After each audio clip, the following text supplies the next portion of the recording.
Hello, this is JP Saleeby with the Priority Health Academy. We're returning now for another lecture as part of our 2023 series of masterclasses. Today's topic is hormone interactions. The next 3 slides are my financial disclosures as well as our evidence-based medicine disclosures. Feel free to stop, pause this presentation to have a closer look at these. Yes.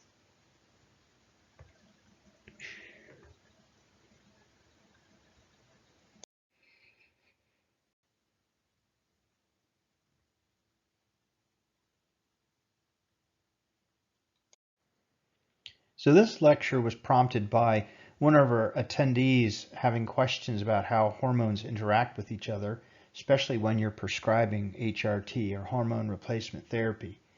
So if you are managing a complex bioidentical hormone replacement patient and they happen to also be on thyroid medications, how do you handle that? Adjusting one HRT will affect the other HRT. What to consider and how to manage multiple hormone replacement therapy interventions and how they all interact is the focus of this lecture. So the hypothalamus, pituitary, adrenal, thyroid, gonadal axis, or HPA axis for short, is quite complex and convoluted, and there's many things that call for corrections and balance to reach a state of homeostasis. Chief among that is a negative feedback loop, and this graphic demonstrates all that. You can pause this lecture to take a closer look at this slide. In general, in human beings, there are 3 types of hormones. The human body can be structurally divided into 3 major groups: amino acids, derivatives of amines, peptides, and steroidal hormones. These chemical groups affect hormone distribution, the type of receptors they bind to, and other aspects of the function. And here's an illustration of what an amine hormone looks like. An example is norepinephrine. A peptide hormone, in this case oxytocin, with its string of amino acids. And then the steroid hormone depicted here, testosterone and progesterone, are 2 examples. In this list, it depicts endocrine glands and their major hormones. This is from a report on both water and fat-soluble hormones. And if you want to pause and take a look, there's descriptions of hormones from the pituitary gland, the thyroid gland, the pineal, pancreas, and gonadal glands like the testes and ovaries. Some of them are fat-soluble or steroid, and some are peptides and amines. So feel free to pause this and take a look at these as they're outlined here. So let's take water-soluble hormones first. Most water-soluble hormones, such as glycoproteins and peptides, combine with a receptor present in the plasma membrane because they are not lipid-soluble and cannot move or cross through the phospholipid cell membrane. As these hormones bind to their receptor, there is a G protein on the inside of the cell that starts a cascade of reactions that trigger within the cytoplasm of the cell. The integral membrane receptors usually function through the activation of secondary messengers inside the plasma membrane, which carry out the intracellular signaling transduction to convey the effects of that hormone that cannot enter the cell. As opposed to lipid-soluble receptors. Receptors for lipid-soluble hormones, such as steroid hormones estrogen or thyroxine, lie within the cytoplasm. These hormones need to enter the cell by crossing the cell membrane. Once bound, the hormone receptor complex then moves into the nucleus where it binds to specific DNA sequences and acts as a transcription factor, either increasing or suppressing the expression of the certain genes. This graphic describes lipid-soluble hormones. You see it coming through the circulatory system, the capillary in this case, passing through the extracellular fluid and into a receptor, which brings it into the cell, into the cytoplasm, which then a receptor hormone complex is achieved to transport it into the nucleus, where it is transcribed mRNA to translate into proteins to alter cell activity. This is a good thing, but in a sense it can be complicated in the setting where you're administering hormones exogenously, and if you use too much, you get too much of a reaction. So there could be toxicity more so with lipid than with water-soluble hormones. In this illustration, we're talking about water-soluble hormones. Again, transported through the capillary system, they go into the extracellular fluid, and then instead of going immediately into the cytoplasm, which they are not allowed because they can't cross, they land upon a receptor. So the ligand lands upon the receptor as denoted as this little triangle, and a G protein is activated, which then completes a cascade involving CAMP and some other factors to send the message into the nucleus where transcription can then happen. These are actually safer than the fat solubles because there's less likely, if given too much of a dose, for any toxicity to happen. So there are different hormone interactions, and they can be classified into 4 different groups. There are multiple receptors on each cell. So 2 or more hormones can yield some differing effects. You have antagonistic effect, additive effect, permissive effect, and integrative effect. And over the next few slides, we'll break these down so that you better understand the combinations. Let's discuss this and how we were taught in medical school about hormones. Typically, in medical school, medical education, and even residency training, we always looked at hormones one by one, as solitary soldiers on the battlefield, if you will. But in reality, in nature, they're all in combination. It's rare that you find one hormone acting by itself. So this is how we have to think about it in the future for better patient outcomes and fewer adverse side effects. The link below is a YouTube video you can watch that briefly explains this in a more lengthy discussion.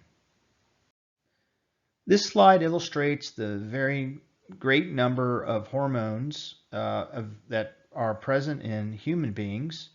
Again, this is a little bit of a simplistic approach. It's much more complicated, but it gives you an idea of what comes out of the anterior and posterior pituitary gland and how it affects downstream hormones from glands such as the thyroid, the complex adrenal glands, the testes, ovaries, and its effect on uterus, breast, and kidney tissues. Let's talk about antagonistic effect or opposite effects. An example would be parathyroid hormone versus calcitonin. There's a shift in calcium serum levels. With PTH, you have an uptick in your calcium serum levels, where with calcitonin, you have a downward effect or a lowering of the serum calcium levels. So they're opposite effects, 2 different hormones. Another example would be insulin and glucagon. This shifts blood glucose levels. With insulin, it's down because insulin is being pushed into cells, and with glucagon, it increases serum glucose levels. Again, 2 different hormones, 2 opposite antagonistic effects. Additive effects come in 2 flavors. You have the straight additive effect of 2 hormones. You have 1 + 1 = 2. So the effect of one hormone with another hormone gives you sort of a doubling effect. You can also have a synergistic effect, where you have 1 + 1 is not necessarily 2, but 1 plus 1 is 15 or 30 or 36. This is where you have more of a larger a reaction or effect when you place two hormones together. Examples would be glucose sparing. The action of growth hormone is enhanced in the presence of glucocorticoids. So the net effect is actually greater than each of the single by itself. Permissive effect is similar but not quite the same as additive. In the sense that you are dealing with multiple hormones, let's keep it simple and use two hormones. So one hormone is needed for the second hormone to produce an effect.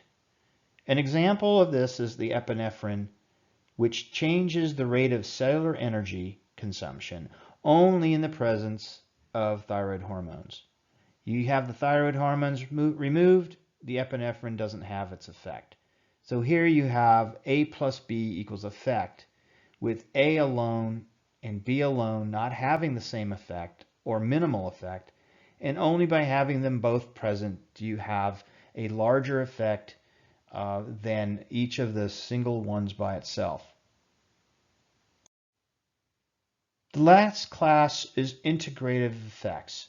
So it's similar to permissive, but not quite, in the sense that these hormones produce different but complementary effects, two opposite effects to gain a desired outcome. Example would be antidiuretic hormone and aldosterone. ADH retains fluids, where aldosterone retains sodium but excretes potassium, and hence water will follow with a more diuretic effect. So when you pair up ADH and aldosterone together, they can help regulate blood pressure. Angiotensin II system is another example of this integrative effect of hormones. One of the biggest take-home points of this lecture should be balance, and that's why we have in this image a scale. It's all about balance. When somebody is deficient in hormones, certain hormones may drop off the cliff before others. For instance, in women reaching menopause, the progesterone is typically the first hormone to go diminished, followed by estrogens and testosterone. So if your goal is to have balance, you have to keep in mind that there may be several hormones at play and not just dumping a huge amount of a solitary hormone and call that a day. In this slide, it's apparent that the progesterone effect is the desired effect and that estrogens are looked at as a negative here. I'm not sure that this slide is actually a true depiction of how hormones work, but for the sake of argument, you can look at a balance between increasing fat adiposity with high levels of estrogen versus helping keep fat for energy with progesterone effect. There's depression and antidepressant effect, decreased libido and restored libido, and you can pause this slide presentation to take a look at some of these others that have oppositional effect, but in a sense keep everything in balance. And that's what you want. You want good, balanced hormone replacement therapy, and you don't want it lopsided. If we look at the thyroid and the thyroid hormones, there are some things in nature that can affect it. Let's take a pharmaceutical like low-dose naltrexone. If you have somebody on hormone replacement therapy and they're getting desiccated thyroid for replacement, and then a month later you place them on LDN, their need or demand for thyroid hormone may go way down. And if you keep on the same dose, they may reach a point of becoming hyperthyroid. So keep that in mind, and also other pharmaceuticals can do the same, as well as lifestyle modifications like exercise and changes in diet. But that's a discussion for another lecture. We'll focus on the hormones. And sex hormones such as progesterone, testosterone, estrogens, E1, E2, E3, and even DHEA and cortisol can affect the thyroid and thyroid hormones. Real-world effects. Let's again focus on thyroid. T3 and T4 and reverse T3, what I refer to as the lazy twin brother of T3, all interact with each other, both in the pituitary gland as a consequence of their interactions can downregulate TSH, thyroid stimulating hormone, which is a pituitary hormone. And also the effect can be seen in peripheral tissues where T4 to T3 conversion happens. Too much reverse T3 can suppress T3 and free T3 and their effects on cells either by competition of the ligand to receptor or possibly by RT3 receptor sites independently. At this point, we're not sure which one exists, but it is believed that there are RT3 receptor sites, and it's not just a fact of RT3 blocking T3 at that T3 receptor. So we're going to talk a little bit about the effects of sex hormones on thyroid hormones. We know that progesterone and testosterone have an upregulatory effect. They upregulate gene expression in the thyroid follicular cells. Progesterone therapy increases free T4 and free T3, and it can drop the TSH. Thyroid hormone stimulate progesterone release from human luteal cells by generation of proteinaceous factors. So there's interplay between these. One hand washes the other, if you will. Progesterone can make thyroid hormones go up, and thyroid hormones can make progesterone release more efficiently. We see the same effect with testosterone, but the opposite with estrogens. Let's take a look at the interactions between thyroid hormones and testosterone. Testosterone increases some gene expressions that can raise T4 levels. T4 supplementation, such as Synthroid or Terracint, T4 only therapy as we refer to it, can raise serum testosterone levels.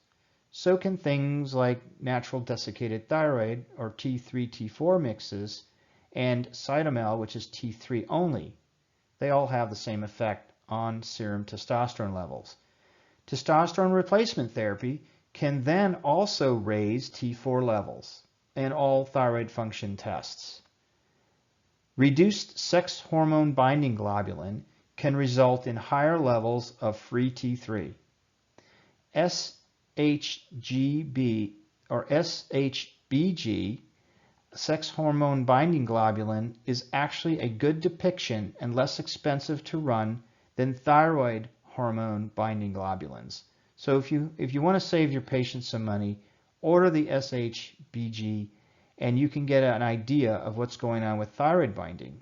So if there's a rise in sex hormone binding globulins, you can expect a rise in thyroid binding globulins, and that will push a lower free T3 level in the serum.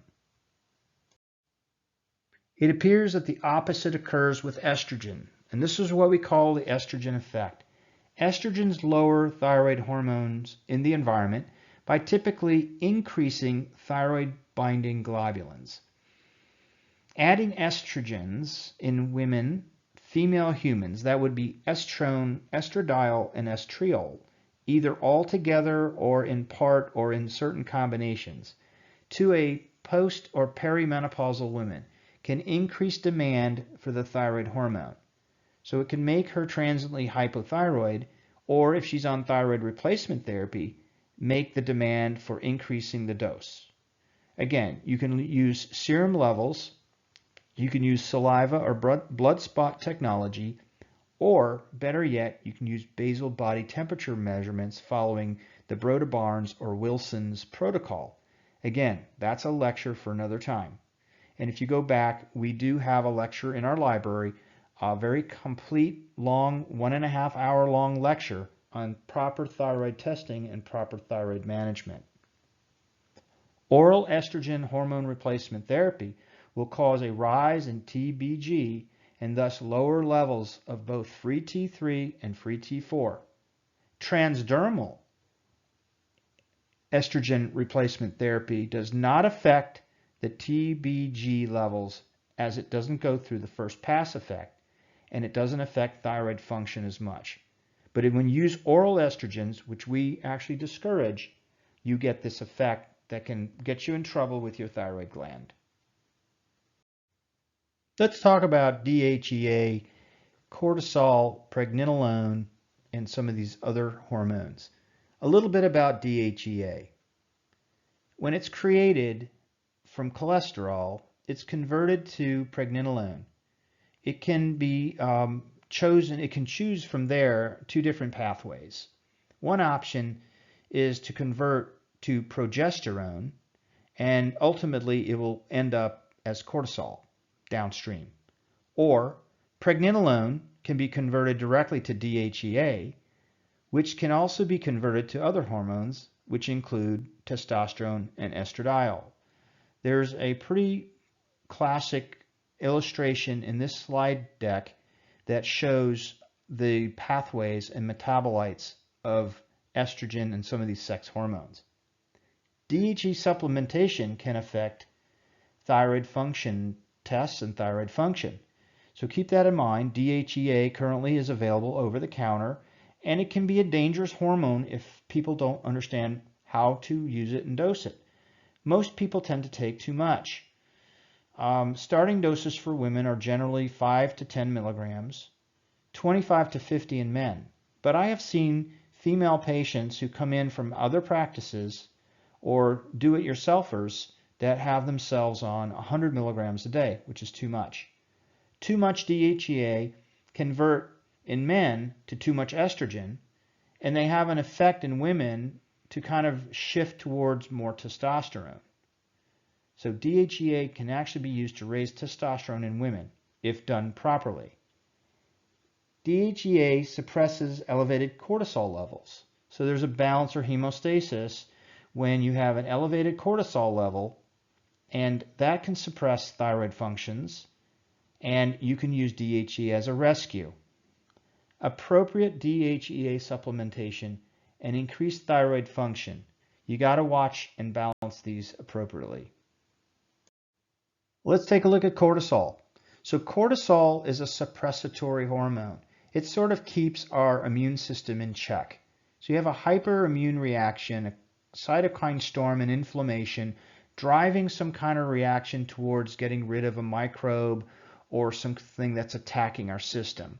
If left unchecked, it could be a runaway immune system that could lead to autoimmunity and potentially death. So cortisol is there to put the brakes on, if you will, to keep things in check. As the illustration on the left in pink shows, there are some things that happen when stress, which can actually raise cortisol further than we want it to and keep it chronically high, which is not good, it can result in some imbalances. So higher stress can lead to higher cortisol levels, which can reduce the thyroid releasing hormone. It can also drive down TSH, drive down T3 levels, and make somebody functionally hypothyroid. So cortisol hormone in excess can suppress thyroid function and thyroid hormones like T4 and T3. Cortisol can also increase TSH. Cortisol hampers T4 to T3 conversion, where in peripheral tissues, a deionase enzyme removes an iodine atom from T4 to make T3. And that happens in the peripheral tissue. When it goes aberrant, then you get T4 conversion to something called reverse T3 when the wrong iodine atom is removed, and it effectively makes that T3 inert or inactive. Cortisol increases in harmful levels with stress, physical and emotional stress, and hypoglycemia. So fasting can also have a detrimental effect on overall thyroid function due to this process. Thyroid deficiency can also affect pituitary adrenal function across the board. Here we see some hormone on hormone action. So let's look at gonadal hormones, or the sex hormones. You got progesterone, which counters testosterone to keep it in balance. You have estrogens, which counter testosterone. DHEA counters cortisol. Cortisol has a suppressatory relationship with all the other hormones, testosterone, estrogen, progesterone, and even melatonin. High cortisol levels for a person under stress may be the reason for insomnia because the melatonin is driven down too low to initiate and maintain sleep. Cortisol also raises glucose, and chronic cortisol elevations typically increase adipocyte tissue, causing weight gain and obesity. So there's this tug of war. Other hormones in our system all have a push and pull or tug of war effect. Some have a complementary or synergistic effect, and studying this model is critical for best patient management so you can keep your patients in good balance. As promised, here is the depiction of all the different hormones, progesterone, pregnenolone, and their downstream metabolites, corticosteroids and cortisol, all the estrogens, and your androgens on the very right side in blue. So you can pause this to have a look. Some of them are two-way streets, some of them are one-way streets. For example, estradiol can go back and forth between estrone. Estrone can go to estriol in a one-way direction. Estrone, or E1, is considered the bad estrogen because it's been implicated in cancers and other disorders. Here's another table that I like that illustrates all three types of peptides. The amino acid-derived peptides, hormones, or your steroid hormones, or your peptide hormones. And some of them are, it gives, synthesis, how they're stored, solubility, receptors, and effect, and some examples at the bottom. So this is a good slide to peruse to get a better picture and get your head around what the three classes of hormones are and how they affect and how they're derived, and some examples of all of them. So I hope you've enjoyed this lecture on some of the interactions between our hormones. Again, not a comprehensive look. That would take probably a semester in school to completely understand the physiology and biochemistry of hormone interactions. It's very complicated. But this whets your appetite a little bit and gives you some basic understanding so that you can better take care of your patients with bioidentical hormone needs. So please join us for further Priority Health Academy master classes, and join us to have access to other lectures of the same. Again, thank you for attending, and if you have any questions, here are some resources via URLs or website addresses that you can reach out to us if you have questions or wish to join the Academy.